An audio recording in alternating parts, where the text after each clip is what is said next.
Bang Juda, Hai, Bang Juda, emang benar Agus itu di apartemen sekarang? nggak tahu saya serius. Lah, Loh, emang nggak pernah jenguk ya? Kita kan banyak tim kan, yang ngurusin dia ada 20 orang lah. Jadi oh banyak ya. bagian jemput dia ke rumah ada, bagian ngantarin surat kuasa ada, bagian hukumnya saya, bagian keperluan dia ke rumah sakit ada gitu. Jadi saya baru ketemu sama dia sekali doang di Bareskrim. Bang Juda mau nanya, Kenapa bang?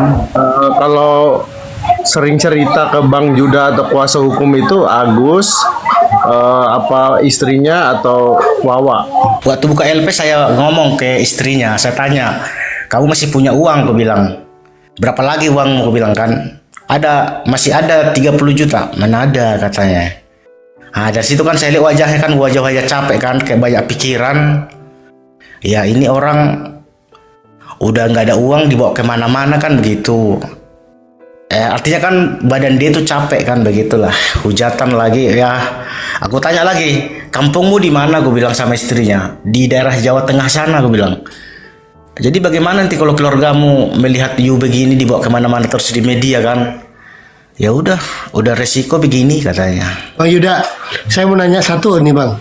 Ah, Kira-kira Bang, yang ngajak, yang punya inisiatif ngelaporin itu Yuda sendiri, si Yuda lagi, Agus sendiri atau siapa Bang? saya sendiri. Bukan yang punya inisiatif untuk melapor lah ibaratnya, yang ngelaporin Tenopi Saya. atau siapa? Saya yang dorong si Agus, biar si Agus buka LP gitu. Karena Jatuh dari dong. Agus sendiri. Ini sungguh tidak adil bagi si Agus. Jadi biar Bareskrim tidak membiarkan pembulian di Nusantara ini, ya biar dibersihkan Bareskrim lah. Mau berdamai di Bareskrim, minta maaf di Bareskrim, terserah deh. Artinya bukan dari pribadi Agus, bukan ya? Agus juga sekalian juga, tapi kita dorong, kita bantu, kita kuatin dia. Yang punya inisiatif untuk melaporkan Bang, maksud saya Bang. Oh inisiatif ya keluarga si Agus. Oh, keluarga si Agus. Iya Agus lah beserta semuanya. Oke.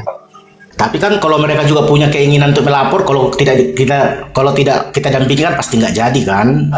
Kita bantu kasih semangat, dukungan. Ini ada yang nanya nih, ada nih yang nanya, Bang Juda yakin nggak kalau AS Agus Salim bakal menang di pengadilan? Benar-benar pertanyaan bagus.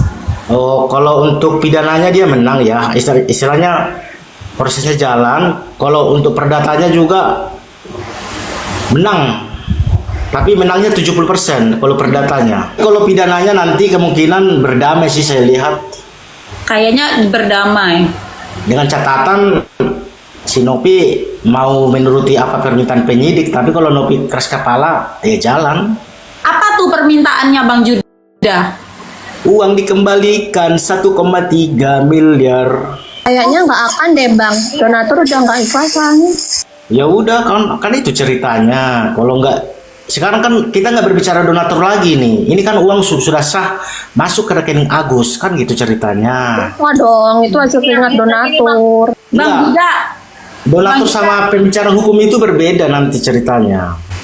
kalau misalnya nih hasilnya nih uang 1,3 M dikembalikan buat kebutuhan Agus berobat, tapi diawasi Kemensos, emangnya nggak mau? Boleh lah, bahkan nanti diaudit aja kan. Bukannya kemarin udah begitu ya? Ya begitu. Kemarin udah begitu kan Bang Denis, ya kan? Kemarin yang Kemensos udah damai itu katanya. Iya, udah gitu.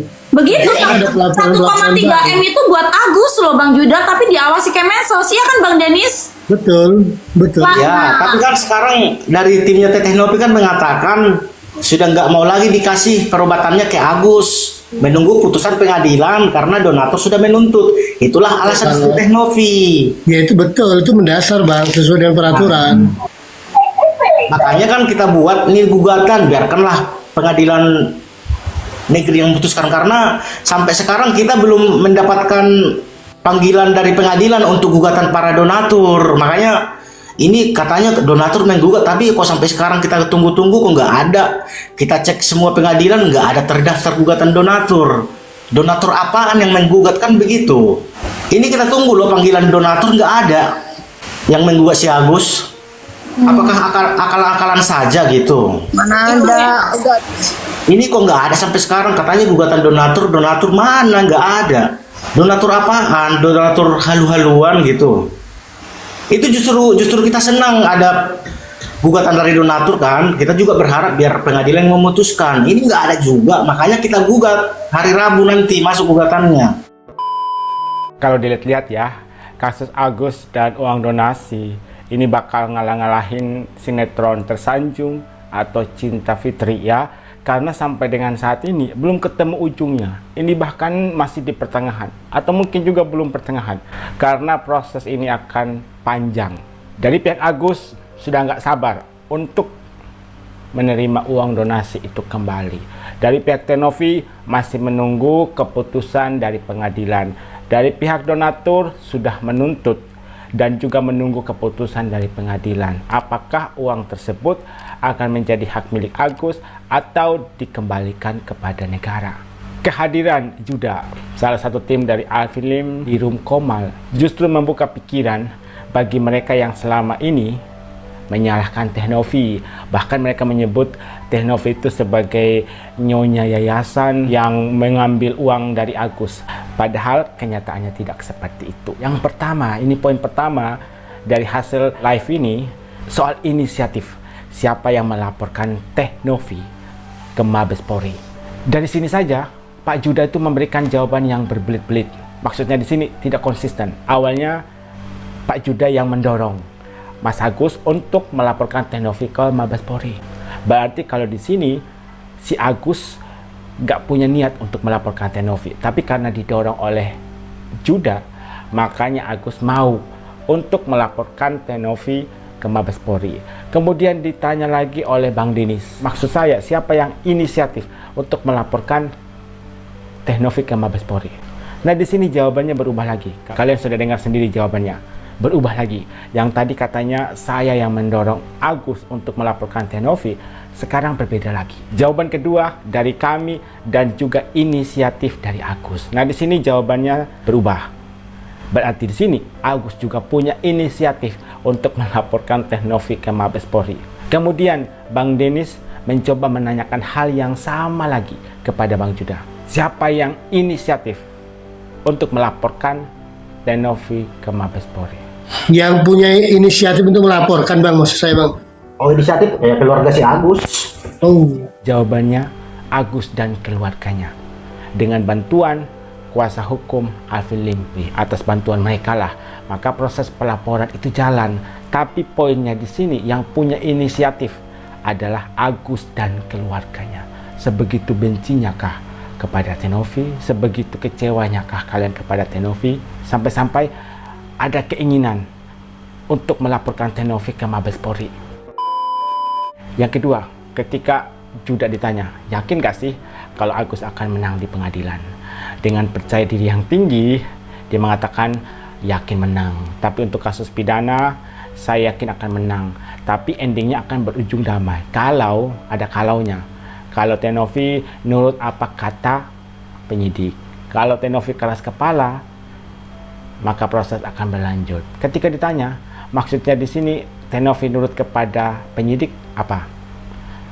Uang donasi 1M dikembalikan kepada Agus. Kalau kasus perdata, dia juga yakin katanya akan menang. Tapi tingkat kemenangannya itu 70%. Jadi ini berdasarkan versi mereka ya. Nah di sini mereka memiliki keyakinan yang penuh bahwa mereka akan mendapatkan uang donasi itu kembali. Mungkin hal itu juga ya yang membuat Agus dan keluarga ini semangat untuk melaporkan Tenovi ke Mabes Polri.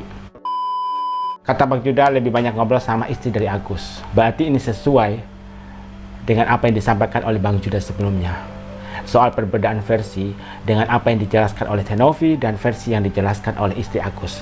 Kalau dari versi Tenovi tidak ada paksaan bagi Agus untuk mengembalikan uang ke yayasan, tapi inisiatif dari Agus sendiri. Berarti ada dugaan istrinya Agus ini memutarbalikkan fakta. Kemudian ada cerita lagi nih dari Bang Juda. Ternyata si Agus itu yang ngawal 20 orang. Wow, ngalah-ngalahin Sultan Brunei ya. Gila, yang ngawal itu 20 orang.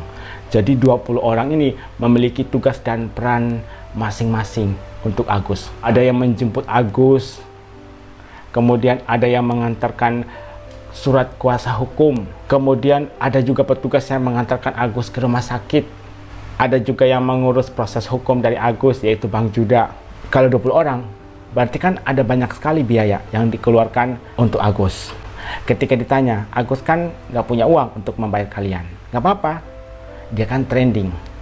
Jadi kami juga bisa mendapatkan keuntungan dari terkenalnya si Agus.